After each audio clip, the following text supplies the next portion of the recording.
Hi, I'm Tammy Ferreira. I'm an attorney and mediator in Carlsbad, California. And this year, I'm really excited about mediation. We are doing a lot of great things with couples. We're keeping you out of court. We're saving you money, and we are getting your case over with. Hey, you know, part of this thing is that these cases can drag on forever, and you want to get them over with. You want to get on with your life.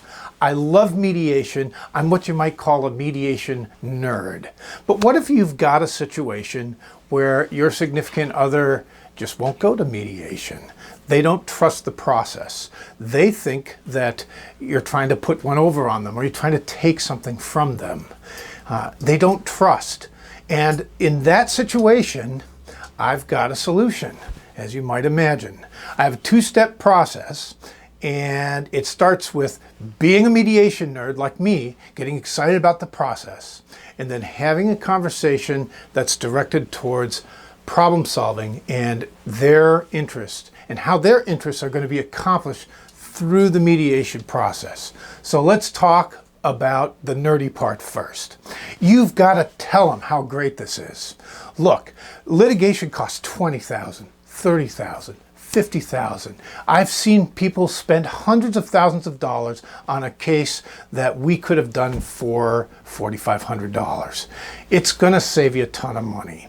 Not only that, you go to court, you're confronting each other in open court you've just filed declarations calling each other the worst things in the world, and I'm telling you, it's stressful.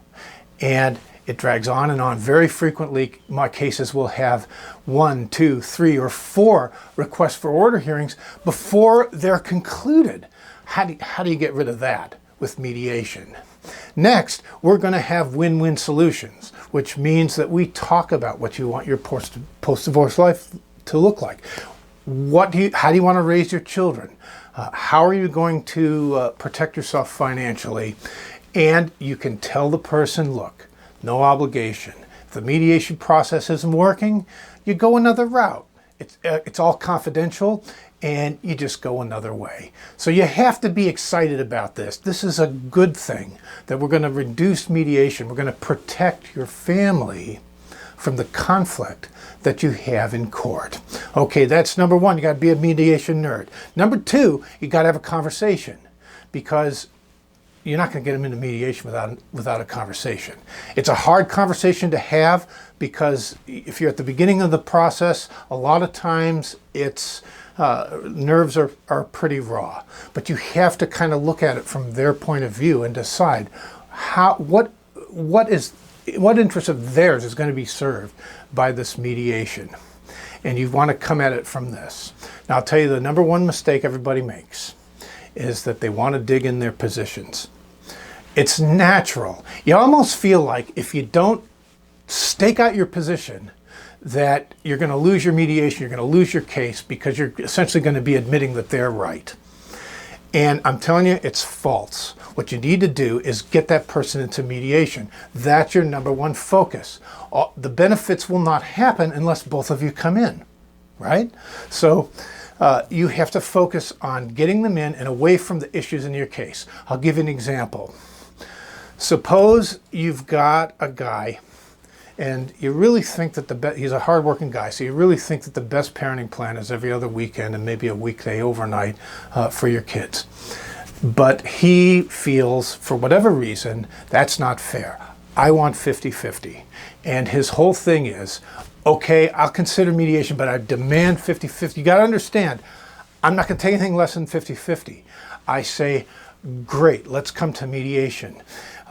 And the way you handle that, well, what's tempting to do, what everybody does is, well, you can't handle 50-50 with your job. You can't handle that. You barely see the kids as it is.